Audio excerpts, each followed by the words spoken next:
Hey everybody, it's Jason Blaha here. I thought I would sit down and do another video for you guys and gals. Let me give you guys forearm shot.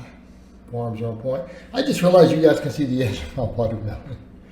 This is what I ate for lunch along with a bunch of protein. About a pound of chicken with that and a protein shake. Good to go. All right, let's talk a little bit about this silly idea. We see it all the time. Where people will say things like this ancient culture, this culture did this for thousands of years, therefore we know it's good, it's healthy. Like what? I mean, what sort of ridiculous nonsense is that? That is some form of evidence.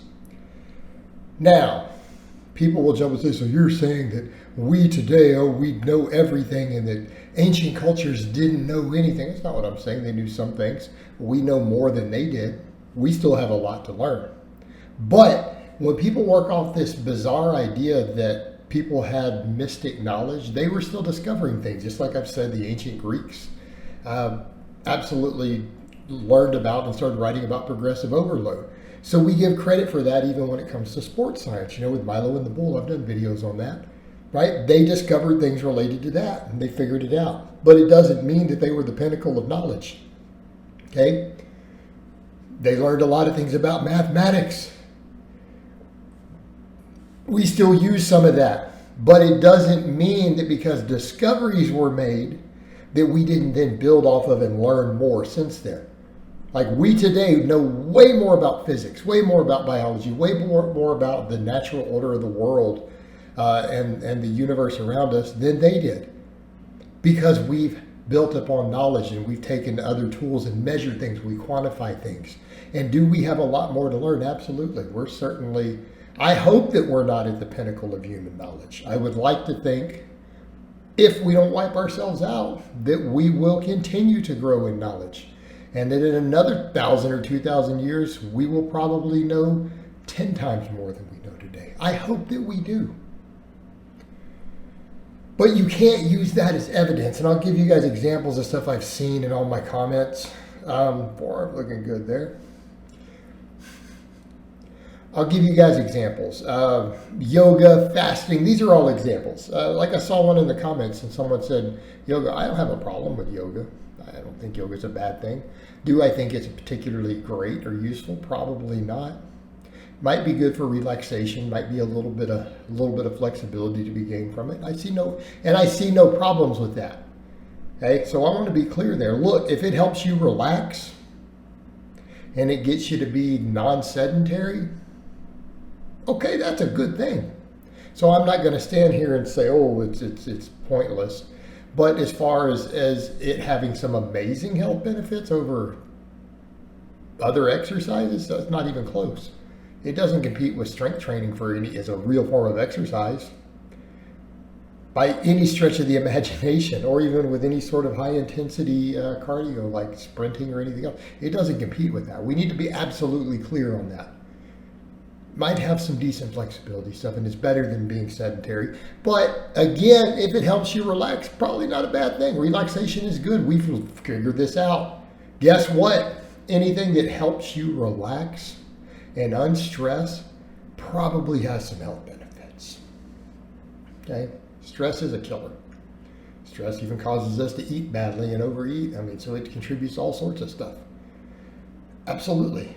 So not a bad thing, but to imply because people did it in India for thousands of years and they're practicing probably a different version than whatever we do. I don't know because I don't go research it because I quite frankly don't care.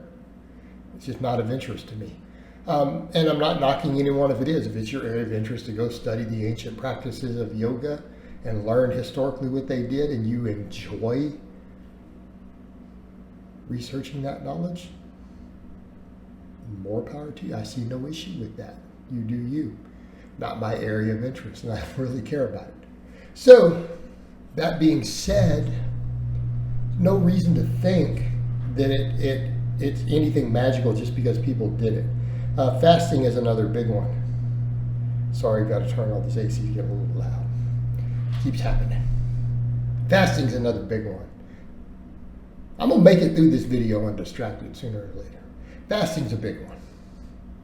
I do intermittent fasting. I think it's useful for body composition in some cases, useful for appetite control. But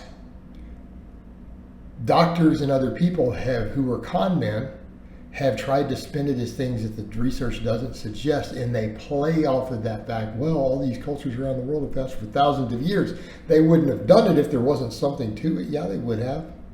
Because if you get spiritual practices that get passed down that are religious beliefs that people have, people are going to continue to practice them even if they're harmful. And I'm not saying fasting is, but you can't use that, because there's religions that have done this for centuries or thousands of years, that it must be a good thing. No, they only did it because they have a religious practice telling them to do it. And maybe they felt some mental benefits.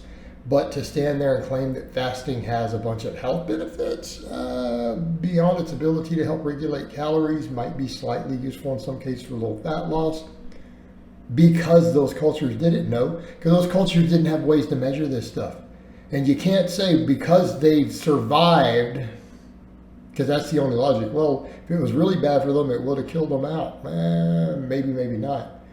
Alcohol is really bad for us, and it hasn't killed out cultures yet. We know for a fact it's bad. How about smoking anything? Smoking anything is bad for you.